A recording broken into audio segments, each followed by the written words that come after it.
இந்த அருமையான இந்த மாலை வரையில கர்த்தர் அவர் நம்மோடு கொடுக்க இருக்கிறார். ஆமென்.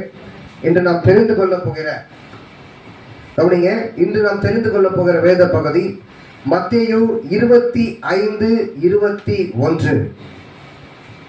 அவனுடைய எஜமான் அவனை நோக்கி, நல்லது உத்தமமும் உண்மையும் உள்ள ஊழியக்காரனே, கொஞ்சத்திலே உண்மையாயிருந்தாய், அநேகத்தின் மேல் உன்னை அதிகாரியாக வைப்பேன், உன் எஜமானுடைய சந்தோஷத்திற்குள் பிரவேசி என்றான். அல்லேலூயா. எனக்கு அன்பான தேவ பிள்ளைகளே, வேதம் தெளிவாய் சொல்கிறது, உண்மை உள்ள ஊழியக்காரனே, கொஞ்சத்திலே உண்மையாய் இருந்தாய், அநேகத்தின் மேல் உன்னை அதிகாரியாக வைப்பேன் என்று ஆண்டவர் சொல்கிறார். இது ஊழியக்காரனுக்கு மாத்திரமல்ல, நம்ம இருக்கிற ஒவ்வொரு விசுவாச குடும்பங்களுக்கும் இந்த வார்த்தை பொருந்தும். தேவனுக்கு நாம் உண்மை உள்ளவராக, தேவனுடைய வார்த்தைக்கு நாம் கீழ்ப்படிந்து நடக்கின்ற பொழுது, தேவன் அநேக ஜனங்கள் மத்தியிலே உங்களை அதிகாரியாக உயர்த்தி வைக்கிற ஒரு தேவனாக இருக்கிறார்.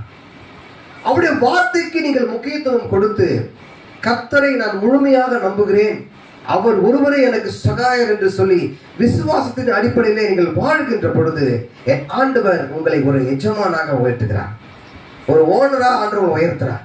நீங்க இதுக்கு முன்னாடி ஒரு சாதாரண ஒரு வேலை செய்து கொண்டிருக்கலாம், ஆனால் நீங்கள் கர்த்தரை நம்பி வாழுகின்ற பொழுது ஆண்டவர் உங்களை அநேக இடத்திலே உயர்த்தி வைத்து உங்களை அழகு பார்க்கிற தேவனாக இருக்கிறார்.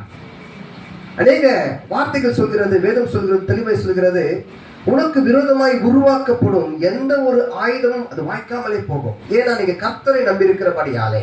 அல்லேலூயா.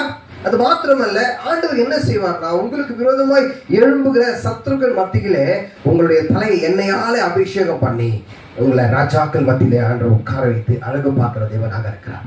அதனால ஆண்டவரை நம்புங்க. அவர் ஒருவர் தான் உங்களை உயர்த்த முடியும், அவர் ஒருவர் தான் உங்களை ஆஸ்வதிக்க முடியும். அதனால கர்த்தர் உங்களோடு கூட இருக்கிறார் என்ற மனப்பான்மை வாழுங்க, கர்த்தர் உங்களை ஆஸ்வதிப்பார். ஆமென்.